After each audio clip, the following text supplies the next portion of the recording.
The night sky above Puerto Rico was clear and filled with stars. Dr. Lisa Mendez sat alone in the control room of the Arecibo Observatory, staring at her computer screen. For the past 3 nights, she had noticed something strange in the data, a pattern that shouldn't be there, a signal coming from beyond Pluto. She took a sip of her cold coffee and ran the analysis again. The same pattern appeared. This wasn't random noise or a glitch in the equipment. This was deliberate. Lisa picked up her phone and called her boss. "Dr. Collins, I think you need to see this," she said, her voice steady despite her racing heart. "I found something at the edge of our solar system, something that's sending us a message." Within hours, the observatory was filled with scientists and government officials. The signal was growing stronger. 500 miles above Earth, Captain John Yates floated to the window of the International Space Station.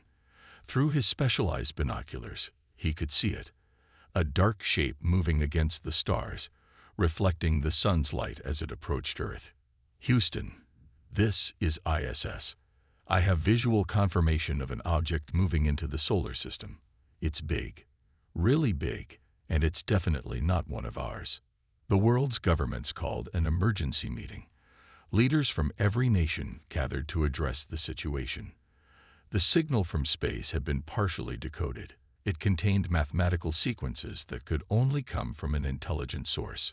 In Washington, Admiral Frank Morrison walked into the Pentagon's war room. At 62, he had never expected to be appointed as Earth's military representative to an alien species. Yet here he was, reviewing satellite images of the approaching vessel and preparing for humanity's first contact with extraterrestrial life. "What do we know so far?"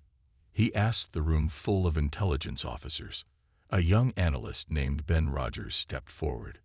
"Sir, the object is approximately 2 miles long. It slowed down considerably as it entered our solar system.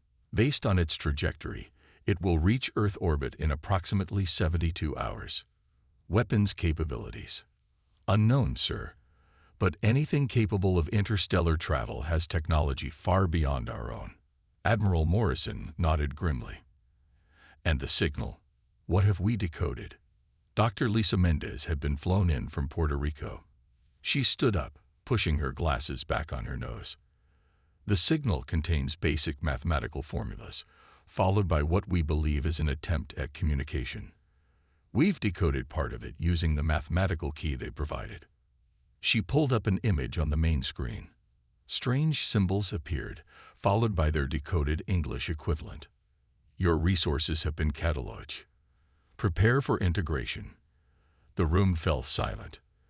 "That doesn't sound like a friendly hello," said Morrison. "No, sir," Lisa agreed. "It sounds like they've been watching us for some time. And they've already made plans for our planet." In Geneva, the United Nations Security Council established a unified response team. For the first time in history, the nations of Earth put aside their differences to face a potential threat to the entire planet. Scientists around the world worked frantically to improve their understanding of the alien message. Military forces were placed on high alert. Civilians were not yet informed, to prevent panic, but rumors spread quickly as observatories around the world noted the approaching object. In orbit, more images came in from Captain Yates and the ISS crew.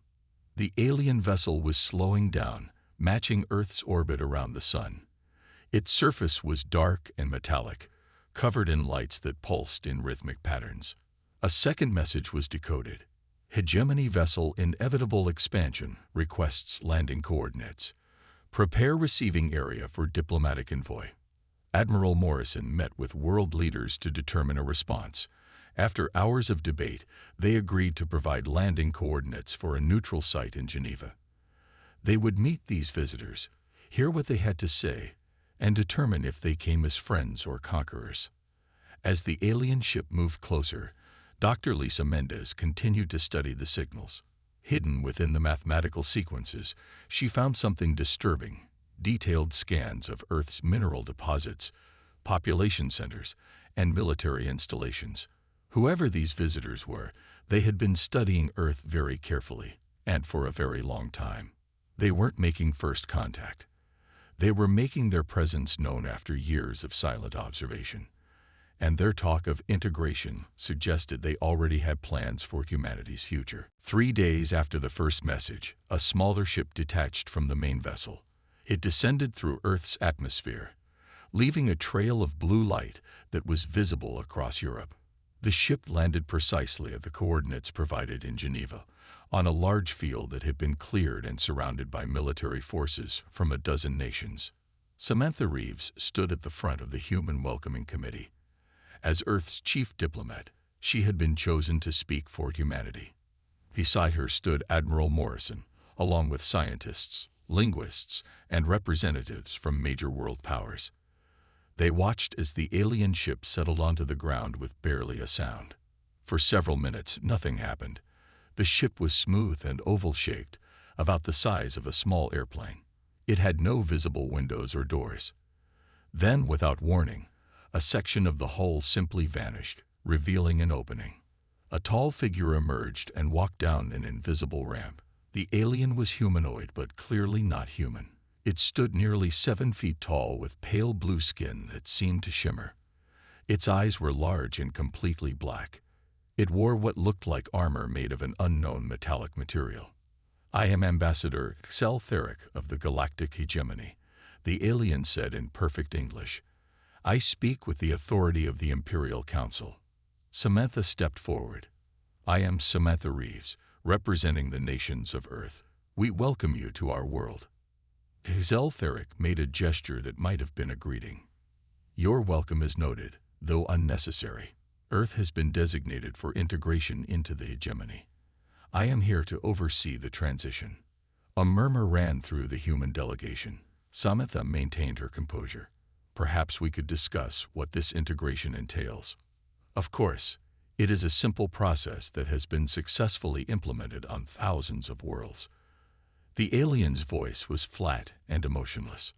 "The hegemony will establish a governing presence. Your natural resources will be harvested for the greater good of the empire. Your population will be given appropriate work assignments. Those who cooperate will be treated well." Admiral Morrison could no longer stay silent. "And those who don't cooperate?" Xel Theric turned to look at him. "Non-cooperation is inefficient and unnecessary. But those who resist will face pacification." The meeting continued for 2 hours. The ambassador explained that Earth had been classified as a Class 3 developing world, valuable for its resources and labor force, but not advanced enough for full membership in the hegemony. "We have been observing your planet for 73 of your years," Xel Theric said. "We have complete data on your civilization, your military capabilities, your societal structures, and your resource deposits." In a secure room nearby, Dr. Lisa Mendez and a team of scientists monitored the conversation. They analyzed every word and gesture from the alien visitor. "They've been watching us since the 1950s, Lisa whispered. "They know everything about us." "Not everything," said Dr. Peter Novak, a xenobiologist who had been studying the alien from the video feed. "They think they know us, but they don't understand us." Back at the meeting, Samantha was trying to negotiate better terms. "Surely there can be a more equal arrangement. A trade partnership, perhaps." "The terms are not negotiable," Xel Theric replied. "Your world will be fully integrated within one standard cycle, 30 of your days. I will remain here as the Imperial envoy to oversee preparations. The main fleet will arrive at that time to begin resource extraction." The ambassador handed Samantha a small device. "This contains detailed instructions for preparing your population and infrastructure. I suggest you begin immediately." After the meeting, Earth's leaders gathered in an emergency session. The device contained thousands of pages of instructions, everything from landing zones for the main fleet to quotas for human workers in various industries.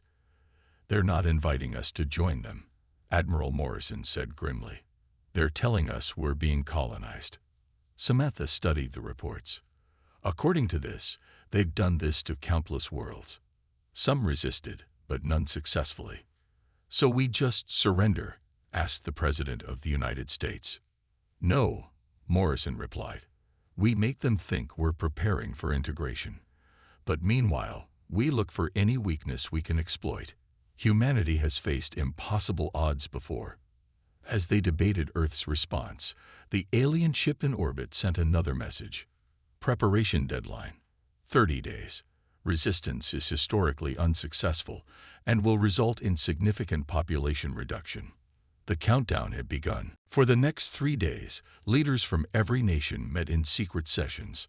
On the surface, Earth appeared to be preparing for integration. News broadcasts announced the arrival of the Galactic Hegemony and promised citizens that cooperation would ensure peace. Behind closed doors, however, fierce debates rage. We have no choice but to submit, said the Chinese representative. Their technology is too advanced. Resistance would only cause needless deaths. So we just surrender without a fight. The Russian president pounded his fist on the table. We give up our planet, our resources, our freedom. Admiral Morrison listened to the arguments. When his turn came to speak, he stood slowly. I've reviewed their technology as best we can. Yes, they're advanced, but they're not gods. They have ships, weapons, communication systems, all physical things that can be damaged or destroyed. With what? Asked the British Prime Minister. Our most advanced weapons would be like throwing stones at a tank. Major Amanda Harris stepped forward. At 35, she was the youngest strategic analyst in the U.S. military, known for thinking outside conventional boundaries. We've been analyzing the alien ship's energy signatures, she said. Their technology relies heavily on quantum field manipulation. This suggests potential vulnerabilities to certain types of disruption. What kind of disruption? Admiral Morrison asked. I'm working with a team of physicists to determine that. But there might be a way to create a targeted field that could disable their systems without traditional weapons. In another part of the world, Dr. Peter Novak worked in a secure lab, examining samples collected from the landing site. Microscopic particles shed by Ambassador XL Theric revealed interesting biological properties. Their cellular structure is different from ours, he told his team. They appear highly sensitive to certain frequencies of radiation that are harmless to humans. It's not a weapon, but it's information we might use. Meanwhile, NASA engineer Kevin Wright presented a bold idea to a select committee. We have thousands of satellites in orbit. If we modify them with new transmitters, we could create a global network capable of generating a specific energy field. How quickly could this be done? Samantha Reeves asked. With global cooperation, 2 weeks, maybe less. As these plans developed, Ambassador XL Theric continued meetings with Earth's transition team. He seemed pleased with humanity's apparent acceptance of their fate. Samantha led these meetings, carefully playing the role of a pragmatic leader who saw integration as inevitable. Your people are more reasonable than many we've encountered, XL Theric told her. This will make the transition smoother. Those who resist usually face significant adjustment difficulties. We're practical, Samantha replied carefully. We understand our position. On the 14th day, the world's leaders made their decision. A secret vote was held. Fight or submit. The vote was unanimous. Earth would resist. Project Deterrent was immediately authorized. Deep beneath the Rocky Mountains in Colorado, a facility that had once housed nuclear missiles was converted into a research center. Scientists from around the world were brought in, sworn to secrecy, and put to work. Dr. Olivia Grant, a physicist who had been researching quantum field theory at MIT, was appointed to lead the scientific team. Colonel Steve Barnett, a veteran of 3 wars, would oversee security and military implementation. We have 16 days, Dr. Grant told her assembled team as they gathered in the underground facility. 16 days to create something that can stop an interstellar empire. No pressure, someone joked nervously. Dr. Grant didn't smile. What we're attempting has never been done before. We're talking about manipulating quantum fields in a way that could disrupt their technology without harming our own. Is that even possible? Asked one of the scientists. Theoretically, yes. Practically, she shrugged. We're about to find out. Above ground, Earth continued its charade of preparation. Landing zones were cleared as instructed. Human workers were registered for assignment. Ambassador Exel Theric sent regular reports to the main fleet, all indicating that Earth's integration was proceeding on schedule. But deep underground, humanity was building its only hope of freedom. The clock was ticking. In the underground facility in Colorado, Dr. Olivia Grant hadn't slept in 3 days. She stared at equations covering a large glass board. Behind her, 20 of the world's best scientists worked at computers and lab tables. The room hummed with energy and desperation. "I think I've got something," she said suddenly. Everyone stopped what they were doing and looked up. "If we can create a field that vibrates at this exact frequency, it should disrupt their quantum communications without affecting our conventional systems." Colonel Steve Barnett walked over to look at her work. He didn't understand the complex mathematics, but he understood hope when he saw it on the faces of the scientists. "Can we build it?" he asked. "Theoretically, yes," Dr. Grant replied. "But we need a way to deliver it. The field has to surround their ships to be effective." This was where Charlotte Dawson came in, a brilliant engineer from California. She had been working on adapting Earth's satellite network. "If we can install these transmitters on enough satellites," she explained, showing them a small device she had built, "we could create a web that could generate the field anywhere within Earth's orbit." "How many satellites would we need?" Colonel Barnett asked. "At least 50, positioned strategically." "We have thousands in orbit." "Yes, but most aren't suitable. They need to be large enough to house the transmitter and have enough power. Plus, we need to modify them without the hegemony noticing." They set to work immediately. Small teams of astronauts were secretly sent up to modify compatible satellites. They worked quickly, telling the hegemony they were performing routine maintenance. On the 20th day, an unexpected problem arose. The hegemony announced they would be sending inspection teams to Earth's major cities to ensure preparation was proceeding correctly. "They'll detect our activities," Admiral Morrison warned during an emergency video conference. "We need to slow them down." Samantha Reeves, who had been carefully building a relationship with Ambassador Exel Theric, suggested a solution. "I'll tell the ambassador that we've discovered cultural sensitivities that could cause problems during integration. I'll suggest a series of cultural briefings for their inspection teams before they deploy. That could buy us a few days." Her plan worked. The ambassador agreed to delay the inspections for 3 days while his teams received briefings on human customs and potential cultural conflicts. Meanwhile, Eric Fuller, a communications specialist working at a listening post in Alaska, made an important discovery. He had managed to intercept and partially decode transmissions between the ambassador's ship and the main fleet. "Their invasion force is much larger than we thought," he reported. "Over 200 ships, and they're not just coming for our resources. According to these transmissions, Earth is considered a strategic location for controlling this sector of the galaxy." This news made their work even more urgent. Dr. Grant pushed her team harder, refining the quantum disruption field theory. On the 23rd day, they were ready for a test. A small satellite, specially modified with Charlotte's transmitter, was positioned near an unmanned hegemony probe that had been placed in Earth's orbit. From the control room in Colorado, Dr. Grant activated the system. The transmitter powered up, creating an invisible field around the alien probe. For a moment, nothing happened. Then the probe's lights flickered and went dark. "It worked," Charlotte exclaimed. "We've disabled their systems." The celebration was brief. An alarm sounded, and a technician called out, "We're detecting a communication from the main hegemony ship to the ambassador's vessel.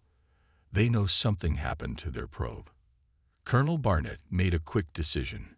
Restore the probe's power. Make it look like a temporary malfunction. Dr. Grant adjusted the field, allowing the probe to restart. Within minutes, it was functioning again. "Will they buy it?" Admiral Morrison asked over the video link. "We'll soon find out," Barnett replied. But more importantly, we now know our theory works. The question is, can we scale it up enough to affect their entire fleet? Dr. Grant looked at her team, determination in her eyes. We have 1 week left. We'll make it work. Outside the facility, snow began to fall on the Colorado mountains. In space, the main hegemony fleet continued its approach to Earth, unaware that the supposedly helpless planet had found their weakness. On the 25th day, sensors detected the arrival of the main hegemony fleet at the edge of the solar system. Over 200 massive ships moved in perfect formation, approaching Mars' orbit. Each ship was many times larger than the ambassador's vessel. Admiral Kate Winters, commander of Earth's unified naval forces, gathered her team at an underground base beneath the Pacific Ocean. Submarine captains from 6 nations sat around a table, looking at holographic displays of the hegemony fleet. Our job is intelligence gathering, Admiral Winters told them. We need to know exactly where every ship positions itself. The satellites need precise targeting data. She dispatched nuclear submarines to strategic points in the world's oceans. Each carried specialized equipment to track the alien vessels. At the same time, stealth aircraft took off from bases around the world, flying to the edge of the atmosphere to gather additional data. Ambassador XL Theric seemed unaware of Earth's true activities. He continued meeting with Samantha Reeves, discussing the final details of Earth's integration. The resource extraction will begin immediately upon the fleet's arrival, he explained. The human workforce will be organized into labor units. Each unit will have a hegemony supervisor. And those who don't fit into labor units? Samantha asked carefully. Non-productive individuals will be relocated to processing centers for evaluation. Samantha maintained her diplomatic mask, hiding her horror at the cold way the ambassador discussed human lives. I see. And the timeline for this process? Full integration will take approximately 1 Earth year. After that, your planet will be a fully functioning resource colony. While this conversation took place in Geneva, Security Officer Ryan Campbell was tracking unusual signals in New York City. Working with a small team, he had discovered that hegemony operatives had secretly landed on Earth. They're setting up some kind of devices at power stations, he reported to Admiral Morrison. We've identified 3 teams in New York alone. Similar reports came in from other major cities. The hegemony was positioning operatives to disable Earth's infrastructure when the main fleet arrived. Lieutenant Diane Powell led a covert team to capture one of these aliens in London. Moving silently through the night, they surrounded a hegemony operative near a major power plant. After a brief struggle, they subdued and captured the alien. The prisoner was transported to a secure facility where Dr. Peter Novick examined it. Unlike Ambassador XL Theric, this operative was clearly a soldier. Its blue skin was darker, and it wore light armor that seemed to be part of its body. They're definitely planning to disable our power grid, Lieutenant Powell reported. The devices they're planting would cause cascading failures across entire continents. Security teams around the world moved quickly to find and remove these devices without alerting the hegemony that they had been discovered. In Colorado, Project Deterrent was in its final phase. 58 satellites had been successfully modified with Charlotte's transmitters. Dr. Grant had refined the quantum field equations, making the disruption effect stronger and more targeted. We're ready for full deployment, she told Colonel Barnett. The system can generate a disruption field anywhere within Earth's orbit. Will it affect all their ships at once? He asked. No, the field has a limited range. We'll need to target specific ships, starting with their command vessel. On the 28th day, Ambassador XL Theric contacted Samantha with unexpected news. The Integration Council has reviewed your planet's preparation progress and has decided to accelerate the timeline. The fleet will arrive in 3 days rather than 7. Why the change? Samantha asked, trying to hide her alarm. Several anomalies have been detected in your preparation activities. Nothing significant, but the Council prefers to err on the side of caution. After the communication ended, Samantha immediately contacted Admiral Morrison. They suspect something. We've just lost 4 days of preparation time. Emergency meetings were called. Project Deterrent would need to be ready in just 72 hours. Can we do it? Admiral Morrison asked Dr. Grant over a secure line. She looked at her team, saw the exhaustion and determination on their faces. We have to. There won't be a second chance. In space, the hegemony fleet increased speed, their massive engines glowing as they moved past the orbit of Mars, heading directly for Earth. The next 72 hours were the most intense in human history. In the Colorado facility, Dr. Grant and her team worked without breaks, making final adjustments to the quantum disruption system. Engineers and technicians modified the last few satellites, pushing themselves beyond exhaustion. Colonel Barnett organized military forces around the world, positioning them to respond to any hegemony ground attacks. Everyone knew that if Project Deterrent failed, these conventional forces would have little chance against the alien technology. As the final hours approached, a disagreement broke out between Dr. Grant and Colonel Barnett. We should hit them all at once, the colonel argued. Disable their entire fleet before they know what's happening. Dr. Grant shook her head. The system doesn't have that kind of range or power. If we try to spread the field too thin, it won't be effective against any of their ships. We need to target their flagship first, then expand from there. That gives them time to respond, Barnett countered. Yes, but it's our only option with the current technology. Admiral Morrison listened to both arguments over the video link. Dr. Grant is right. We target their command ship first. Make a statement. With that decided, they made their final preparations. Samantha Reeves was recalled from Geneva to a secure bunker. She had played her part, keeping the ambassador distracted while Earth prepared its defense. On the morning of the 30th day, the hegemony fleet entered Earth's orbit. Massive ships took position around the planet, casting shadows on the cities below. Smaller vessels descended into the atmosphere, heading for the designated landing zones. Ambassador XL Theric sent a message to Earth's leaders. The integration begins now. Resistance at this point would be both futile and unfortunate. In response, Admiral Morrison requested one final communication with the ambassador and the fleet commander. To everyone's surprise, the request was granted. Perhaps the hegemony was curious about what Earth could possibly have to say. A video link was established. On one screen was Ambassador XL Theric. On another was a new face. The fleet commander, a larger alien with darker blue skin and ornate armor. I am Admiral Frank Morrison of Earth, he began. Before your integration begins, we wish to offer one final appeal for peaceful coexistence. The fleet commander made a dismissive gesture. Your appeal is noted and rejected. The process will proceed as planned. Admiral Morrison nodded slowly. Then you leave us no choice. Earth will not be taken without a fight. The aliens seemed almost amused. Your weapons are primitive. Your technology is centuries behind ours. What possible fight could you offer? Instead of answering, Admiral Morrison looked off-screen and said simply, Dr. Grant now.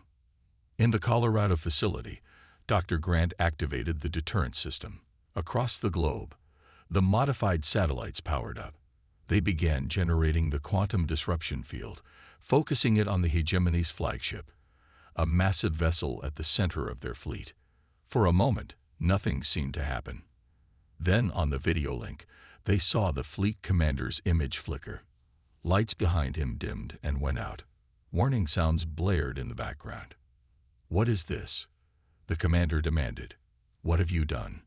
On screens around the world, people watched as the flagship's exterior lights shut down. The massive ship began to drift, its engines and weapons suddenly inoperative. Ambassador XL Theric's face showed emotion for the first time. Shock and disbelief. Impossible. Your species doesn't have this technology. We didn't, Admiral Morrison replied calmly. But we do now. We've disabled your flagship's weapons, propulsion, and communication systems. Your ship is now dead in space. The ambassador's expression hardened. This is a temporary setback. The rest of the fleet will respond. They will destroy your satellites, and then your cities. They can try, Morrison said. But before they do, I suggest your commander consider his position carefully. What we've done to one ship, we can do to others. This is not a battle you expected to fight today. As if to emphasize his point, a second hegemony vessel suddenly went dark, its systems disabled by the expanding disruption field. The fleet commander barked orders to unseen crew members, clearly trying to understand what was happening to his ships. For the first time in its long history of conquest, the galactic hegemony faced resistance it hadn't planned for. Earth had delivered its first counterattack. Chaos erupted among the hegemony fleet. Ships moved into defensive positions as commanders tried to understand what was happening. Two of their most powerful vessels now floated helplessly in Earth's orbit, all systems disabled. Ambassador Excel Theric demanded answers. How did you develop this technology? It should be beyond your capabilities. Samantha Reeves stepped into view beside Admiral Morrison. We've known about the hegemony longer than you realize, Ambassador. Your scout ships have been visiting Earth for decades. Not all of them returned to your fleet. The ambassador's black eyes widened. You captured our scouts. 3 of them crashed in remote areas over the years, Samantha explained. We recovered the ships and studied them. Your quantum field technology was difficult to understand, but not impossible. This was only partly true. Earth had indeed recovered crashed alien craft, but understanding the technology had been beyond human science until the hegemony's arrival forced a breakthrough. The fleet commander's image returned to the screen, now from a different ship. This deception changes nothing. We still have nearly 200 vessels. We can destroy your satellites and then your cities from a safe distance. You could try, Admiral Morrison agreed. But first, let me show you something. He nodded to a technician who switched the feed. The screen showed images from around the world, dozens of ground-based deterrent platforms that had been built in secret. These are also capable of generating the disruption field with much greater power than our satellites. We can target any point in space with precise coordinates. This, too, was partially a bluff. The ground stations existed but weren't yet fully operational. Earth needed time. The fleet commander spoke rapidly in his own language to someone off-screen. When he returned his attention to the humans, his tone had changed slightly. Your resistance is unexpected, but ultimately futile. The hegemony has conquered thousands of worlds. Many had defenses they thought would save them. Perhaps, said Samantha, but how many of those worlds could do this? She nodded to Dr. Grant, who had joined the video conference. The physicist entered a command, and a third hegemony ship went dark, this one near the outer edge of the fleet. We can target any ship in your fleet, anywhere around Earth, Admiral Morrison explained. Distance doesn't matter. The commander's expression was difficult to read, but his voice carried a new edge. What are your terms? Simple. Leave our solar system. Consider Earth and all its territory off limits to the hegemony. In return, we won't extend the disruption field to your entire fleet. The ambassador cut in sharply. The hegemony does not retreat. It does not negotiate with primitive worlds. Then the hegemony has never faced Earth before, Morrison replied calmly. A tense silence followed. On screens around the world, people watched the standoff, holding their breath. Would the aliens retreat, or would they attack despite the demonstration of Earth's new weapon? The fleet commander spoke again. Your weapon is impressive, but limited. It cannot protect all your planets or outposts at once. We don't need to, Samantha said. We just need to make the cost of attacking us too high. How many ships can you afford to lose, Commander? How will you explain to your Imperial Council that a primitive world disabled your most advanced vessels? Another ship went dark, then another. Dr. Grant's team was getting faster at targeting the alien vessels. The commander's image flickered as he moved to yet another ship. His voice was cold with rage. This is not over. The hegemony has faced setbacks before. We will adapt to your weapon. Perhaps, Admiral Morrison acknowledged. But not today. Today, you will withdraw. After a long pause, the commander gave what appeared to be a signal of reluctant agreement. We will withdraw to the edge of your solar system to reassess the situation. Farther, Morrison insisted. Beyond the Kuiper Belt, and we want confirmation when you've gone. The ambassador looked shocked. You cannot dictate terms to the hegemony. But the fleet commander had already given an order. Slowly, the massive ships began to move away from Earth, their engines glowing as they accelerated. Earth had won the first confrontation, but everyone knew this was just the beginning. 3 weeks after the confrontation, Earth's leaders gathered at a new space monitoring station built in Antarctica. The massive screen showed the hegemony fleet positioned just beyond the Kuiper Belt, the farthest edge of the solar system. They had stopped there, neither advancing nor retreating further. Admiral Morrison studied the display with Dr. Grant beside him. They're waiting, he said, watching us, probably trying to figure out how our technology works. Should we push them further? Dr. Grant asked. We could extend the field, force them completely out of the system. The Admiral considered this. We could, but then we wouldn't know where they are or what they're planning. This debate had been ongoing among Earth's Defense Council. Some wanted to pursue the aliens and eliminate the threat completely. Others argued for establishing a defensive perimeter and focusing on building up Earth's new technologies. Samantha Reeves joined them. Fresh from a meeting with world leaders, we've decided to establish a permanent defense line at the Kuiper Belt. Any hegemony ship that crosses it will be considered hostile and targeted immediately. Work began on a network of automated defense platforms positioned throughout the solar system. These platforms contained improved versions of the quantum disruption technology.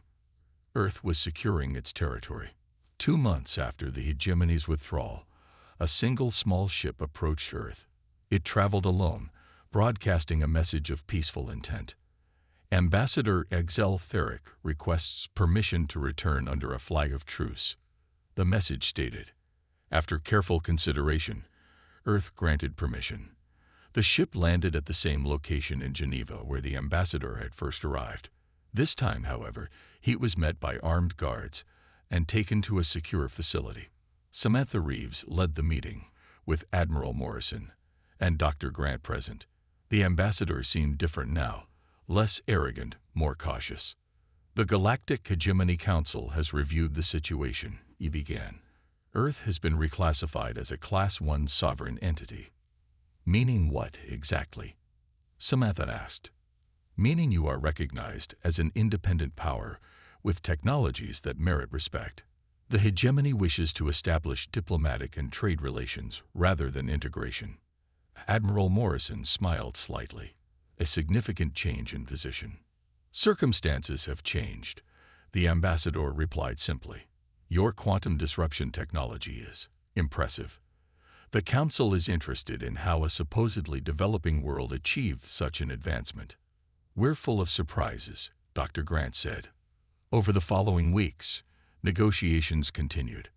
Earth would not share its weapon technology, but was willing to discuss trade in other areas. The hegemony, for its part, offered access to certain technologies and star charts of nearby systems. Earth began to establish its place in the wider galactic community. Other non-hegemony species made contact, curious about the world that had successfully repelled the empire that had dominated the region for centuries. At the Arecibo Observatory, Dr. Lisa Mendez, whose discovery had started everything, detected something curious. Signals similar to those the hegemony had sent to Earth were being broadcast to other star systems. The Empire had not given up its expansion plans. It had simply moved on to other targets. They're doing to other worlds what they tried to do to us, she told Admiral Morrison when she showed him the data. Worlds that might not have the resources or technology to resist, he noted. Earth's leaders faced a new choice. Having secured their own safety, should they extend protection to other developing worlds facing the same threat? The debate was passionate, but in the end, the decision was clear. 6 months after repelling the hegemony, Earth launched its first interstellar mission. The ship carried diplomats, scientists, and engineers, along with the plans for the quantum disruption technology. Their destination was a nearby star system, where Lisa had detected hegemony signals. Earth would not conquer or control these other worlds. Instead, they would offer the one thing the hegemony never did: a choice, and the means to defend that choice. As the ship departed, Admiral Morrison watched from the control room. "We gave the hegemony one warning," he said quietly. "They should have listened." Humanity had not only secured its place among the stars, but had found its purpose there as well, to ensure that freedom was not just an Earth concept, but a galactic right.